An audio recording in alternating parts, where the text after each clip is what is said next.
नमस्कार, मैं हूं चंदन भारद्वाज और आइए नजर डालते हैं देश, दुनिया, उद्योग, मनोरंजन और तमाम जगह से जुड़ी खबरों को फटाफट अंदाज में टॉप 100 के जरिए। आइए शुरुआत करते हैं टॉप 100 की। सरकार और किसानों के बीच कल एक दौर की बातचीत रही बेनतीजा। अब अगले दौर की बातचीत 15 जनवरी को तय। सरकार कृषि कानून वापस लेने पर राजी नहीं है और किसान को बिल वापस चाहिए। दोनों पक्षों के अड़ियल रुख की वजह से किसानों और सरकारों की बातचीत 2.5 घंटे भी नहीं चली। देश में चल रहे किसान आंदोलन के बीच नरेंद्र मोदी सरकार ने 42 सुधारों की एक सूची तैयार की है, जिनमें कृषि कानूनों को भी शामिल किया गया है। मौजूदा किसान आंदोलन और पिछले साल नागरिकता संशोधन अधिनियम के विरोध जैसे मुद्दों को लेकर सरकार के बारे में जो नकारात्मक प्रचार हुआ है, उससे निपटने की रणनीति के तहत ऐसा किया गया है। महाराष्ट्र के भंडारा जिले में देर रात सरकारी अस्पताल में आग लग गई। इस हादसे में 10 नवजात शिशुओं की मौत हो गई। हादसे में करीब 7 बच्चों को बचा लिया गया, जिसके बाद महाराष्ट्र के मुख्यमंत्री उद्धव ठाकरे ने हादसे की जांच के आदेश दे दिए हैं।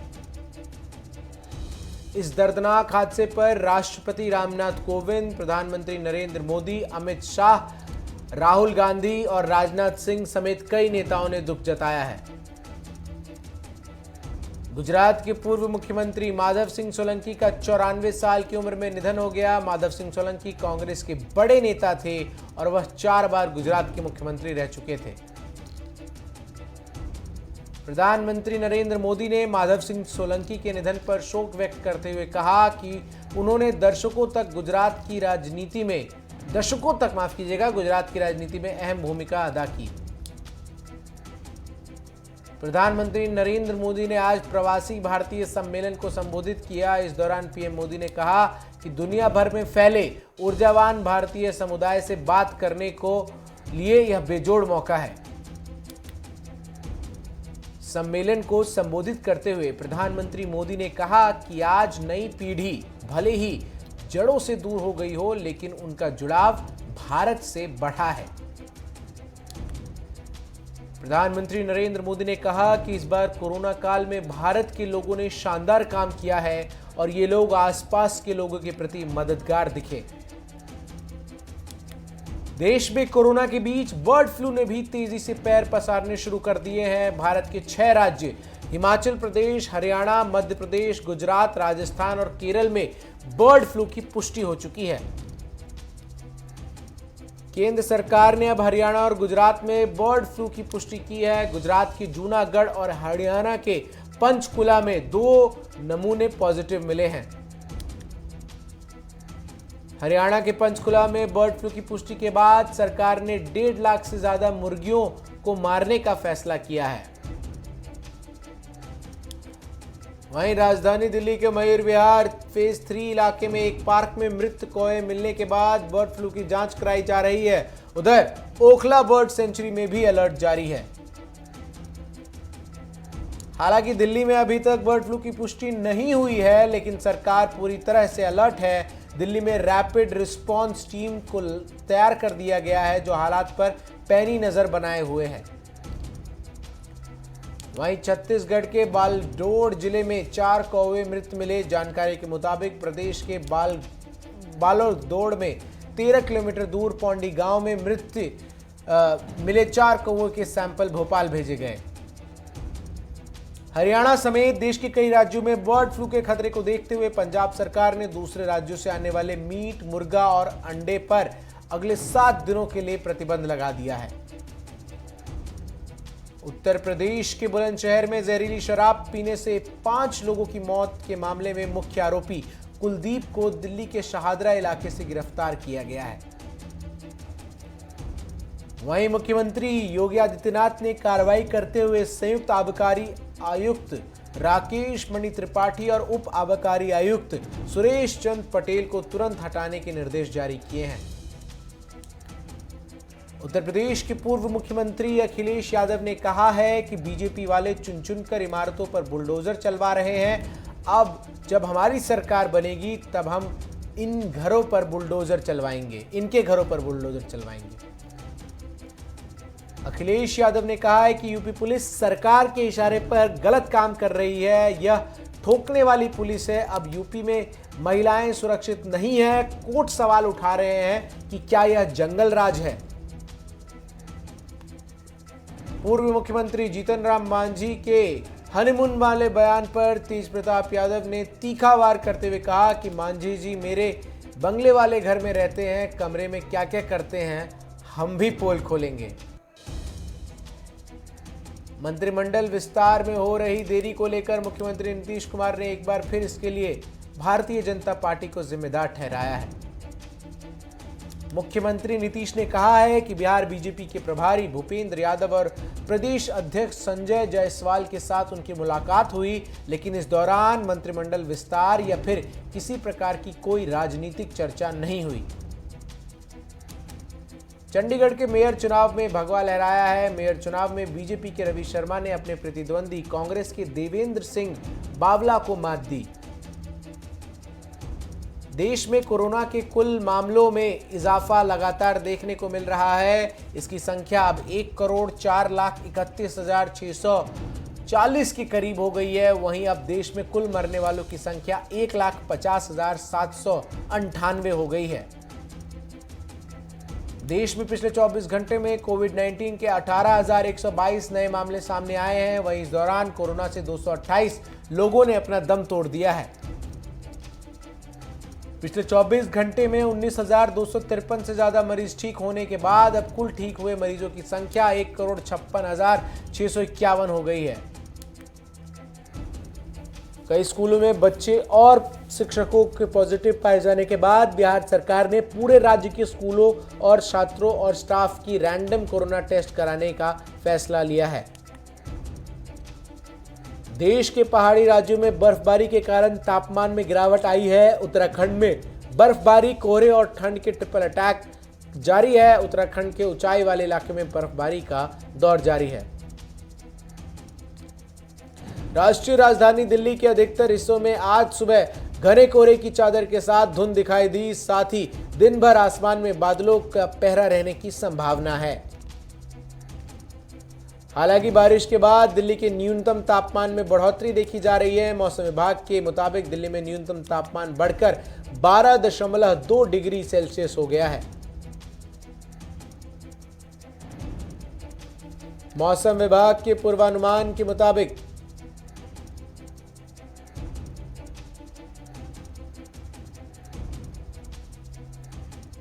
मौसम विभाग के पूर्वानुमान के मुताबिक 11 और 12 जनवरी को उत्तराखंड, पंजाब, हरियाणा और उत्तरी राजस्थान में शीतलहर चलने की संभावना है। मौसम विभाग के मुताबिक 14 से 28 जनवरी तक दक्षिण भारत में सामान्य से अधिक वर्षा हो सकती है। भारतीय मौसम विभाग के मुताबिक 13 जनवरी तक मध्य भारत में सामान्य से अधिक बारिश होने की संभावना है। भारतीय मौसम विभाग के मुताबिक कर्नाटक तट से महाराष्ट्र तट की ओर पूर्वी हवा के चलते अगले 2 दिनों तक महाराष्ट्र के कुछ स्थानों पर गरज के साथ बारिश की संभावना है। भारी बर्फबारी की वजह से बंद पड़ा जम्मू कश्मीर श्रीनगर हाईवे आज खुल गया है। जम्मू कश्मीर हाईवे से बर्फ की चादर हटा दी गई है, जिसके बाद 5 दिनों से फंसे यात्रियों ने राहत की सांस ली। भगौड़े हीरा कारोबारी नीरव मोदी के प्रत्यार्पण मामले की सुनवाई पूरी हो चुकी है। ब्रिटेन के वेस्टमिंस्टर मजिस्ट्रेट कोर्ट ने नीरव को भारत भेजने को लेकर अगले महीने की 25 तारीख को अपना फैसला सुनाने की बात कही है। बीएसएफ ने पंजाब में पाकिस्तान और भारत की अंतर्राष्ट्रीय सीमा पर स्थित इलाकों में 6 पाकिस्तानी युवकों को गिरफ्तार किया है। गिरफ्तार किए गए सभी लोगों की आयु 20 से 21 वर्ष की है।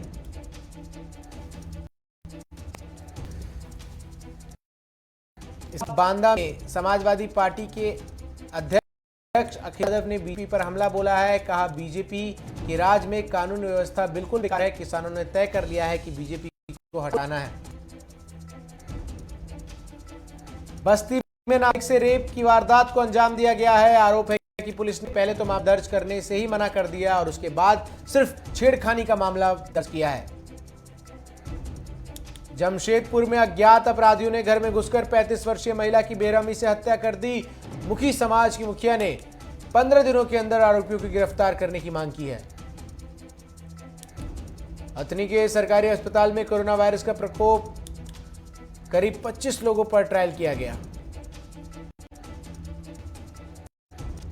चमार राजनगर जिला नर्सिंग ट्रेनिंग सेंटर में हुआ, इस दौरान डीएम और विधायक भी मौजूद रहे।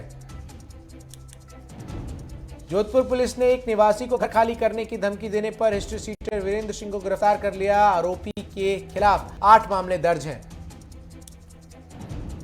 ललितपुर में एक निर्माणाधीन शमशान घाट की शेड की बीम टूटकर गिर गई। गनीमत रही कि कोई जान माल का नुकसान नहीं हुआ। अमरोहा में संदिग्ध परिस्थितियों में अज्ञात युवक का जंगल में शव मिला, जिसके चलते पूरे क्षेत्र में सनसनी फैल गई है। गोरखपुर में जेई और ठेकेदारों ने मिलकर जल निगम की टंकी में घटिया सामग्री का प्रयोग कर सरकारी धन का गलत इस्तेमाल किया। कर्नाटक के डीसीएम और परिवहन मंत्री ने निजी कार में डीपीओ से डीजल भरवाया। मंत्रियों को सरकारी कार दी जाती है, मगर निजी कार का उपयोग करते हुए सरकारी डीजल का प्रयोग करना दंडनीय अपराध माना जाता है। किन्नौर में पंचायती राज चुनावों के नामांकन भरने की प्रक्रिया समाप्त हो गई है और सभी पंचायत प्रत्याशियों के चुनाव चिन्ह भी दे दिए गए हैं। फरीदाबाद जिले के नाम तिलपत रखने को लेकर अखिल भारतीय वीर गुर्जर महासभा ने मुहिम छेड़ी है। इसके लिए प्रधानमंत्री और मुख्यमंत्री को पत्र लिखा गया है। सहरसा में मामूली विवाद में युवक को 3 चाकू मारे गए। गंभीर हालात में युवक को अस्पताल में भर्ती कराया गया है। हरियाणा की बाल विकास राज्य मंत्री कमलेश ढांडा ने सिंचाई विभाग के अधिकारियों के साथ बैठक की। कहा कि कैथल जिले के कयालत क्षेत्र विकास कार्य से अछूता रहा है। झज्जर में पूर्व मुख्यमंत्री भूपेंद्र सिंह हुड्डा ने दावा किया कि कांग्रेस सरकार बनते ही कृषि कानून रद्द होंगे। पटना में मुख्यमंत्री नीतीश कुमार ने आज नालंदा मेडिकल कॉलेज और अस्पताल में कोरोना वैक्सीन के स्टोरेज के लिए तैयारियों के यूनिट का निरीक्षण किया है। पानीपत के रहने वाले नरेश कुमार ने 10 रुपए की गलत पोस्टल ऑर्डर के खिलाफ 2.5 से संघर्ष किया, जिसके बाद डाक विभाग ने माफी मांगकर 11 रुपए भेजे हैं। चमार राजनगर में जंगलों में तेंदुओं के मृत अवस्था में मिलने से वन विभाग की टीम तेंदुओं के शरीर को पोस्टमार्टम के लिए ले गई है। कागवाड़ में अरिहंत बैंक और ग्रामीणों ने जुगुल गांव के ग्राम पंचायत चुनाव में विजेताओं को माला पहनाकर सम्मानित किया। लखनऊ में खूनी संघर्ष हुआ, जहां युवक के सर पर धारदार हथियार से जानलेवा हमला किया गया। तारानगर थाना परिसर में मकर संक्रांति पर्व को लेकर सीएलजी सदस्यों की बैठक हुई। इस मौके पर थाना अधिकारी ने सभी से कानून व्यवस्था में सहयोग करने की अपील की। धौलपुर में नकाबपोश बदमाशों ने दिन दहाड़े होटल व्यवसायी को गोली मार दी। व्यवसायी की गंभीर हालत में अस्पताल में भर्ती कराया गया। जोधपुर में सफाई कर्मचारियों की लापरवाही की वजह से वार्ड 38 में सफाई व्यवस्था चरमरा गई है, जिसकी वजह से जगह जगह गंदगी का अंबार लगा हुआ है। हिमाचल प्रदेश के मुख्यमंत्री जयराम ठाकुर ने कहा है कि बर्ड फ्लू चिंता का विषय है। पैंग बांध में बर्ड फ्लू के मामले आने के बाद उस एरिया को सील कर दिया गया है और 10 किलोमीटर के क्षेत्र में विशेष निगरानी रखी जा रही है। घरौंडा के गांव में बीजेपी विधायक के घर का घेराव करने जा रहे किसानों को लोगों ने रोक दिया। इस दौरान लोगों और किसानों के बीच धक्का मुक्की भी हुई। देवघर जिला परिषद संतोष पासवान ने मोहनपुर प्रखंड में बेटी बचाओ बेटी पढ़ाओ कार्यालय का उद्घाटन किया। जमशेदपुर में उपायुक्त सूरज कुमार ने ऑनलाइन शिकायतों का हल करने वाले विभागों को पुरस्कृत किया। जमशेदपुर में कांग्रेस नेता बलदेव सिंह ने प्रेस वार्ता कर बताया, देश बचाओ संविधान बचाओ अभियान के तहत 10 जनवरी को एक कार्यक्रम का आयोजन किया जाएगा। पूर्णिया के लाइन बाजार में एक चोर को मोबाइल झपटना भारी पड़ गया। भीड़ ने चोर की जमकर पिटाई की और उसके बाइक को आग के हवाले कर दिया। फरीदाबाद में स्वास्थ्य विभाग की टीम ने निजी अस्पताल पर छापेमारी की। इस दौरान टीम ने गर्भपात करके एक नर्स को पकड़ लिया। हालांकि नर्स चकमा देकर फरार हो गई। मुकेश अंबानी दुनिया के सबसे अमीर व्यक्तियों की सूची में फिसलकर 10वें से 13वें स्थान पर आ गए हैं। रिलायंस इंडस्ट्रीज के शेयरों में गिरावट से संपत्ति घटी। आज भी पेट्रोल और डीजल के दामों में कोई बदलाव नहीं हुआ। पेट्रोल 84.20 रुपए प्रति लीटर और डीजल 74.38 रुपए प्रति लीटर के हिसाब से बिक रहा है। रिजर्व बैंक ऑफ इंडिया ने कहा है कि बैंकों का पूंजीकरण बढ़ाने की जरूरत है। सरकारी बैंकों को अतिरिक्त 1.50 लाख करोड़ रुपए की अपील की गई है। स्टेट बैंक ऑफ इंडिया ने होम लोन की ब्याज दर में 0.3% की कटौती की गई है। इसके बाद बैंक की होम लोन ब्याज दर 6.80% पर आ गई है। एयरलाइन कंपनियों को राहत मिली है। डोमेस्टिक फ्लाइट्स की सिर्फ 20% सीटों का किराया रेंज के मिड पॉइंट में से कम रखना होगा। यह 31 मार्च से लागू किया जाएगा। देश की विदेशी मुद्रा भंडार नई रिकॉर्ड की ऊंचाई पर जा पहुंचा है। आरबीआई के मुताबिक विदेशी मुद्रा भंडार 585.324 अरब डॉलर पर पहुंच गया है। मार्च 2020 में स्मार्ट होम प्रोडक्ट्स खरीदने वाले लोगों की संख्या में भारी इजाफा हुआ है। घर में काम कर रहे 51% उपभोक्ताओं ने कम से कम एक स्मार्ट डिवाइस जरूर खरीदा है। आईएचएस मार्केट ने कहा है कि चालू वित्त वर्ष में तीसरी तिमाही के दौरान आर्थिक गतिविधियों में सुधार हुआ है। अगले वित्त वर्ष के दौरान भारतीय अर्थव्यवस्था में 8.9% की दर से वृद्धि होगी। जियो 5G सेवाएं शुरू करने के लिए मार्च में 7000 मेगाहर्ट्ज स्पेक्ट्रम की बोली लगा सकता है। माफ कीजिएगा, 700 मेगाहर्ट्ज स्पेक्ट्रम की बोली लगा सकता है। सोशल मीडिया पर यूजर ने फेसबुक मैकबुक प्रो 14 इंच और 16 इंच के रेंडर्स शेयर किए। साल के तीसरे क्वार्टर में नए प्रोसेसर के साथ लॉन्च होने का दावा किया गया है। अमेरिकी संसद परिसर में हुई हिंसा के बाद ट्विटर ने राष्ट्रपति डोनाल्ड ट्रंप के ट्विटर अकाउंट को अस्थायी रूप से सस्पेंड कर दिया है। निजी ट्विटर अकाउंट बंद होने पर डोनाल्ड ट्रंप ट्विटर पर जमकर बरसे। ट्रंप ने कहा कि मैं नया प्लेटफॉर्म लाने की संभावना पर विचार कर रहा हूं। डोनाल्ड ट्रंप अमेरिका के नवनिर्वाचित राष्ट्रपति जो बाइडेन के शपथ ग्रहण समारोह में शामिल नहीं होंगे। जो बाइडेन ने नई कैबिनेट का गठन कर दिया है। इस मौके पर बाइडेन ने कहा है कि कैबिनेट में हर वर्ग के लोगों को जगह दी गई है। ब्रिटेन में मॉडर्ना को कोरोना वैक्सीन की मंजूरी दे दी गई है। ब्रिटेन में मॉडर्ना की कोरोना वैक्सीन को मंजूरी दे दी गई है। ब्रिटेन ने मॉडर्ना कंपनी को से 70 लाख खुराकों का ऑर्डर दिया है। यूरोपीय संघ ने कोविड-19 के खिलाफ बायोटेक फाइजर वैक्सीन के 60 करोड़ डोज लेने का ऐलान किया है। अमेरिका में पिछले 24 घंटे में कोरोना के करीब 2,90,000 मामले सामने आए हैं और 3,676 संक्रमितों की मौत हो गई है। मुंबई हमलों के मास्टरमाइंड जकीर रहमान लखवी को टेरर फंडिंग मामले में लाहौर के आतंकवादी निरोध कोर्ट ने 15 साल कैद की सजा सुनाई। चीन ने कोविड-19 महामारी का बहाना लेकर भारत से चार्टर्ड विमान शुरू करने की अनुमति देने से इनकार किया है। उत्तर कोरिया के तानाशाह किम जोंग उन ने कहा है कि अमेरिका उत्तर कोरिया का सबसे बड़ा दुश्मन है। बुजुर्ग किसान महिला महेंद्र कौर ने कंगना रनौत पर भटिंडा कोर्ट में मानहानि का केस दर्ज किया है। कंगना ने ट्वीट कर कहा था, अगर आप देश विरोधी हैं तो आपको सपोर्ट मिलेगा, लेकिन राष्ट्रवादी हैं तो आपको अकेला खड़ा रहना होगा। तापसी पन्नू की फिल्म रश्मि रॉकेट किया गया है। मेकर्स ने सुप्रिया पाठक का फर्स्ट लुक रिलीज किया है, जिसकी फैंस तारीफ कर रहे हैं।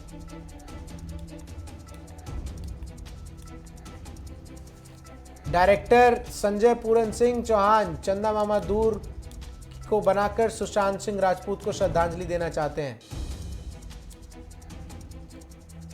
बॉलीवुड एक्ट्रेस ऋचा चड्ढा की फिल्म मैडम चीफ मिनिस्टर 22 जनवरी को सिनेमाघरों में रिलीज होगी। इस फिल्म की कहानी एक दलित लड़की के संघर्ष पर आधारित है। ऑस्ट्रेलिया और भारत के बीच सिडनी क्रिकेट ग्राउंड पर खेले जा रहे तीसरे टेस्ट मैच में भारतीय टीम की पहली पारी 244 रन पर सिमट गई। बैटिंग के दौरान ऋषभ पंत चोटिल हो गए। उनकी जगह रिद्धिमान शाह विकेट कीपिंग का जिम्मा संभालेंगे। बीसीसीआई के शीर्ष अधिकारी ने खुलासा किया है कि बीसीसीआई ने ब्रिटेन की कंपनी आईएमजी से अलग होने का फैसला किया है।